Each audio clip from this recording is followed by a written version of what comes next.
यहां आप मुजफ्फरपुर के लोग आरजेडी सरकार में हुए गोलू अपहरण कांड कभी नहीं भूल सकते।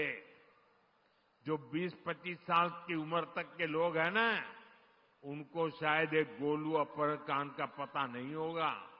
जो पुराने लोग हैं, जरा उनको बताना क्या हुआ था। इसी शहर में साल 2001 में स्कूल जाते हुए एक छोटे से बच्चों को, एक बालक को अपराधियों ने दिन दहाड़े किडनैप कर लिया था और बदले में ढेर सारे रुपये मांगे थे। और जब रुपये नहीं दे पाए तो इन आरजेडी के चट्टे बट्टों ने उस गोलू को, उस छोटे से बच्चे को उसके टुकड़े कर दिए। मेरे भाइयों बहनों, उसके टुकड़े कर दिए। बेरहमी से उसे मार दिया गया।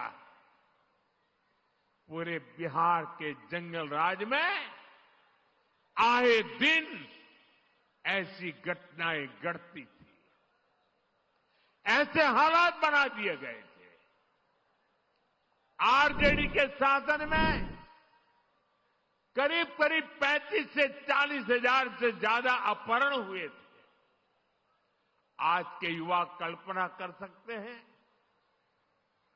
कितनी खौफनाक स्थिति थी।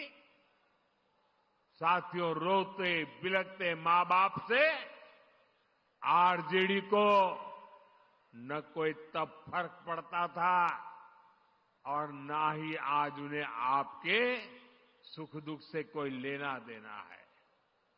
आपकी किसी चिंता से उनका लेना देना नहीं है। आरजेडी कांग्रेस की नीयत क्या है तो इनके ताजा प्रचार से ही पता चलता है।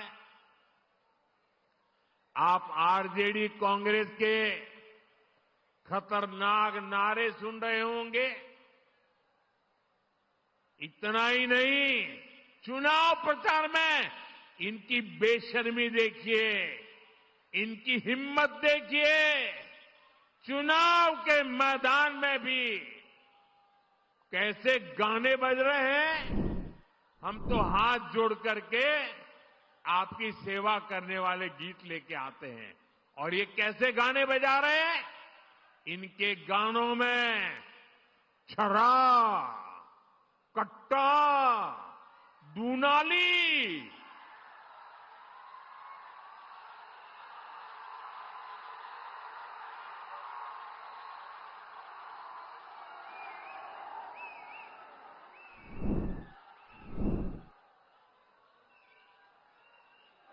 मैं तो सोच नहीं सकता भाई।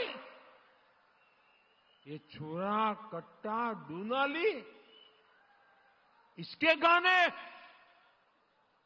और चुनाव के मैदान में। इनका मनसा का ये प्रतिबिंब है, उनकी सोच का प्रतिबिंब है। आरजेडी कांग्रेस वाले बहन बेटियों को उठा ले जाने की धमकियां दे रहे हैं। ये बहन बेटियों को उठाने का खेल चल रहा है, डराया जा रहा है। मेरे नौजवानों को ये बताइए, क्या आपको ये सब स्वीकार है? क्या ये मंजूर है? क्या बिहार की धरती से इन्हें उखाड़ फेंकना चाहिए कि नहीं उखाड़ फेंकना चाहिए? साथियों, बिहार आत्मनिर्भर भारत अभियान की धुरी बनने जा रहा है। बिहार के हर जिले में कुछ न कुछ ऐसा है जो दुनिया के बाजार में छा सकता है। और साथियों, मेरा सपना है कि दुनिया की हर रसोई में कोई न कोई खाने का ऐसा पैकेट जरूर हो जो मेड इन इंडिया हो। मेड इन बिहार हो, ये काम बिहार का किसान और नौजवान कर सकता है। शाही लीची हो, जर्दालू आम हो, हमारा मगही पान हो, मिथिला मखाना हो, ऐसे अनेक उत्पाद बिहार में पैदा होते हैं। यहां के किसान कतरनी और मरचा चावल उगाते हैं। हमारी सरकार ने इन सभी को जीआई टैग दिया है, यानी दुनिया में इन उत्पादों के साथ अब बिहार का ही नाम आएगा। साथियों, एनडीए की डबल इंजन सरकार बिहार में कृषि आधारित उद्योगों पर, फूड प्रोसेसिंग पर बल दे रही है। इसके लिए भी हमारी सहकारी समितियों को मदद दी जा रही है और हम छोटे किसानों के हितों को भी प्राथमिकता दे रहे हैं। पीएम किसान सम्मान निधि जैसी योजना इसके जीते जागते सबूत है। इस योजना के तहत सिर्फ मुजफ्फरपुर के किसानों के खाते में ही करीब 1,500 करोड़ रुपए जमा हो चुके हैं।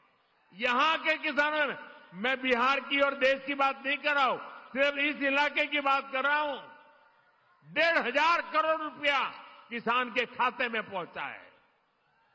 साथियों, मुजफ्फरपुर का विकास होता है तो पूरे उत्तर बिहार के लोग आगे बढ़ते हैं।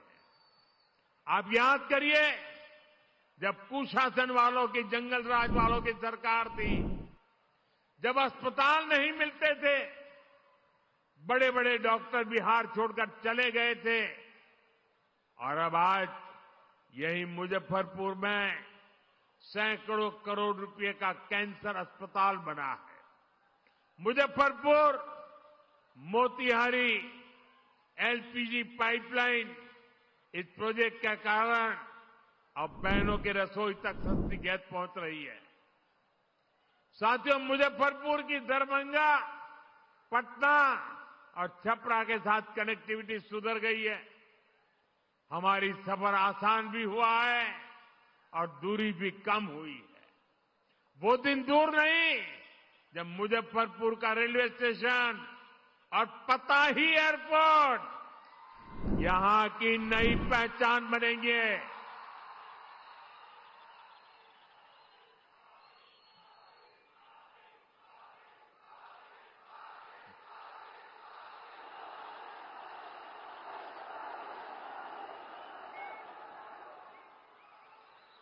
साथियों, ये धरती राजेंद्र बाबू, जेबी कृपलानी, जॉर्ज फर्नांडिस और कैप्टन जयनारायण निषाद की कर्मभूमि रही।